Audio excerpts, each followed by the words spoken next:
What is the all-time best buddy cop movie ever made? 48 Hours? Lethal Weapon? Beverly Hills Cop? Rush Hour? The Nice Guys? In terms of story and dramatic action, any one of these titles warrants serious consideration. But when it comes to the on-screen rapport and natural chemistry between two stars in a buddy cop movie, it's hard to beat Bad Boys, the directorial debut of the divisive Michael Bay. Sure, Bay has earned a rightful rep as a bold and boisterous music video director turned filmmaker. Bay does deserve at least a little bit of credit for pairing the comedic talents of Will Smith and Martin Lawrence together as Mike Lowrey and Marcus Burnett, two immensely likable Miami narcotic officers who trade crackling banter and witty one-liners, whose on-screen partnership drives the engagement and entertainment level. Indeed, without the effortless comedic energy and comic timing displayed by Smith and Lawrence, there would almost certainly not be a fourth Bad Boys movie coming out this year. But get this,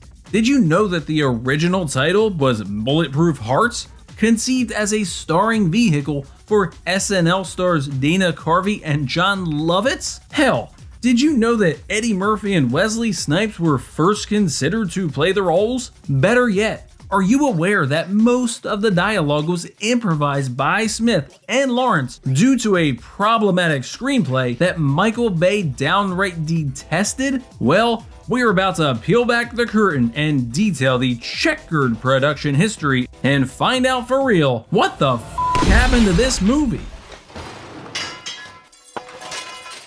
In the early stages of development, Bad Boys was originally titled Bulletproof Hearts.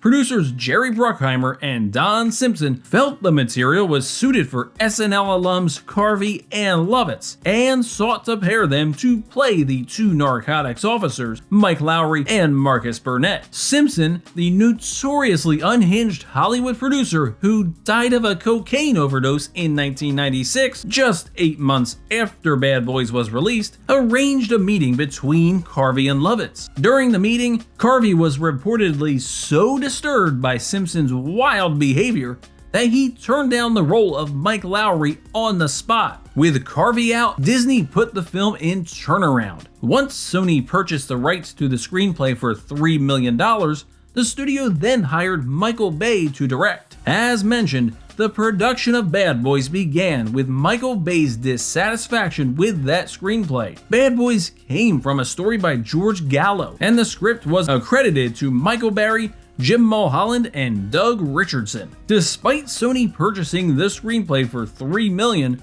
Bay was never happy with the generic story beats and banal dialogue. Although several scribes were recruited to rewrite the script, including David Milch, James Toback, and others, Columbia only agreed to pay $10,000 for the rewrites. With such a paltry fee, Bay ultimately insisted that his two stars rewrite their lines and improvise dialogue on the spot based on their own personas. However, Smith and Lawrence were not the first choices to play Mike and Marcus. Before Smith and Lawrence were cast, Eddie Murphy and Wesley Snipes were considered to star as the leads. Bruckheimer and Simpson famously produced Beverly Hills Cop with Eddie Murphy, and Snipes was in the middle of his wildly successful 90s action movie run. Funnily enough, Martin Lawrence mentioned Snipes in the opening scene of Bad Boys by evoking the actor by name and mentioning Passenger 57, an amusing in-joke that holds up well. Meanwhile, Eddie Murphy and Wesley Snipes would go on to star in both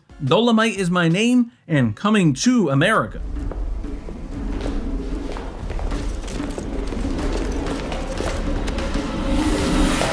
Speaking of Coming to America, Arsenio Hall was also offered the role of Mike Lowrey, and claimed that turning it down was the dumbest decision of his entire career. Before we continue with our video, here's a reminder to click the Store tab on any of our JoBlo channels and browse our collection of the latest and freshest designs in our merch store. Go get you some. Some accounts differ on whether Smith or Lawrence was cast first. Bay insists that he cast Smith after Arsenio Hall dropped out, claiming he recognized the star potential Smith shined on The Fresh Prince of Bel-Air. Other reports claim that Sony was already interested in making an action flick with Smith and Simpson, and Bruckheimer convinced Sony to hire Lawrence. I will knock you the f*** out.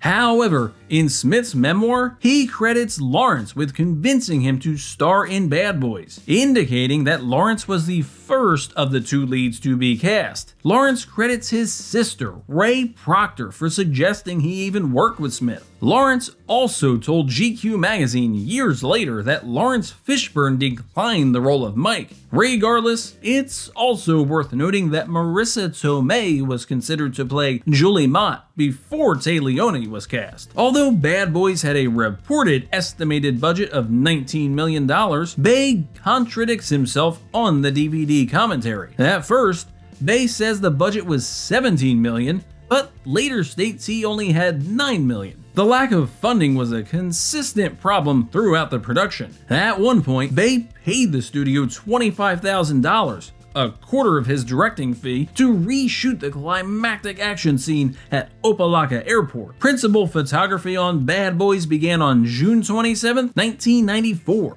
And lasted until that August. Although the story was originally set in New York City, Bay opted to film in Miami. Notable Miami locations include the Biltmore Hotel, the Tides Hotel on South Beach, and the aforementioned Opa-locka Airport. The rapid 2-month film shoot had to accommodate Lawrence and Smith's busy schedules for their popular TV shows. Remember, Smith's star-making role as the Fresh Prince lasted from 1990 to 1996, while the beloved sitcom Martin lasted from 92 to 97. The two comedic stars made Bad Boys in the middle of their iconic TV runs, which only makes their performances as Mike and Marcus all that more impressive. The final season of Fresh Prince even references Bad Boys. In the episode I Stank Horse, Nikki Banks complains that he is forbidden from watching Bad Boys. Smith responds by saying, "Bad Boys, huh?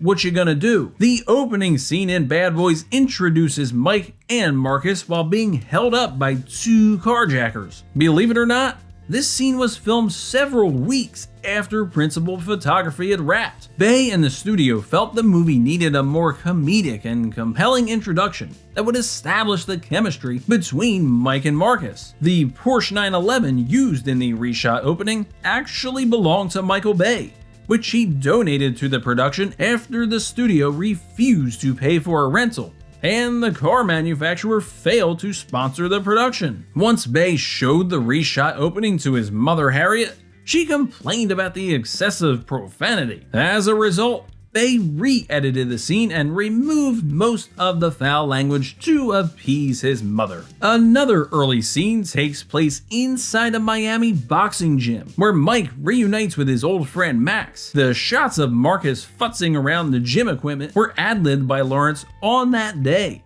and inserted into the scene after the fact. The irony of Lawrence struggling to hit the punching bag is also a sly in-joke, referring to Lawrence's past as a Mid-Atlantic Golden Gloves contender in Maryland before his acting career even began. Due to Lawrence and Smith's ability to improvise on the spot, coupled with the screenplay deficiencies, Bay encouraged the two stars to ad-lib as much as possible. According to Bay, the Bad Boys screenplay was a, quote, piece of shit. Here are some examples of the ad-libs. Bay told Lawrence to call Smith a bitch for the iconic final car chase. The entire two bitches in a C exchange was ad-libbed by Smith and Lawrence on the spot. When Julie asks if Marcus is gay, Lawrence's reaction is also improvised.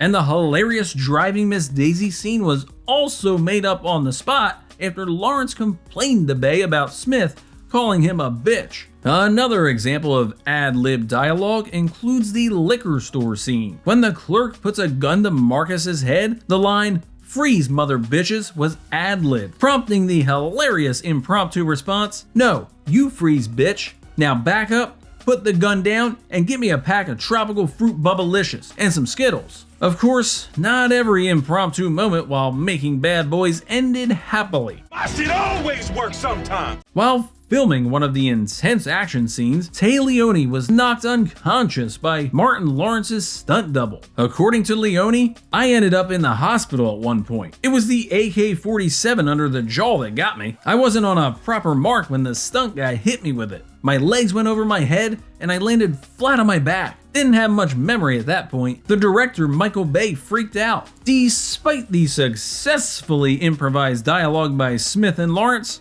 more problems continue to threaten the fate of Bad Boys while making the movie. Most of the problems derive from the poorly written screenplay, criticized for recycling too many buddy cop tropes and relying too much on action-heavy set pieces. According to Bay, the lack of money and budgetary resources also hindered what he could achieve visually on screen. Even after showing the dailies to the studio and receiving an additional $2 million to complete the production, Bay has never been satisfied with the final cut. One of the biggest problems came when Don Simpson arrived in Miami just 1 week before filming began. Simpson holed up in a hotel and wrote an 85-page screed detailing everything that was wrong with the screenplay. Worse yet, Simpson handed a ream of notes to Bay 2 days before principal photography began. Not one to back down, Bay brashly stormed into Simpson's office, slammed the notes on his desk, and demanded that Jerry Bruckheimer remove their name from the project. In Bay's view,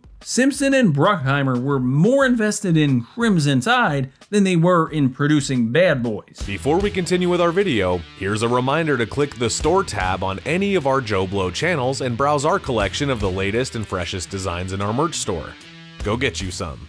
Simpson wasn't the only person Bay had arguments with while making Bad Boys. For the foot chase finale in which Mike pursues a criminal through Miami, which was filmed in 1 day, Bay wanted Smith to film the scene while shirtless. Smith refused, but agreed to wear an unbuttoned dress shirt instead. In the film's final moments, Marcus tells Mike that he loves him. Bay encouraged Smith to say the heartfelt response, "I love you too." But Smith refused to read the line on the day of filming after never expressing an issue with the line beforehand. The result was a heated 90-minute fight between Bay and Smith over how to finish the scene. Once Lawrence and Leone also became involved in the argument, Bay gave up and told Smith he didn't have to say the line. Moments later, Bay pointed to the setting sun and barked, "That's motherfucking nature, and she's not fucking waiting for us." Afterward, Smith read the line as Bay originally intended,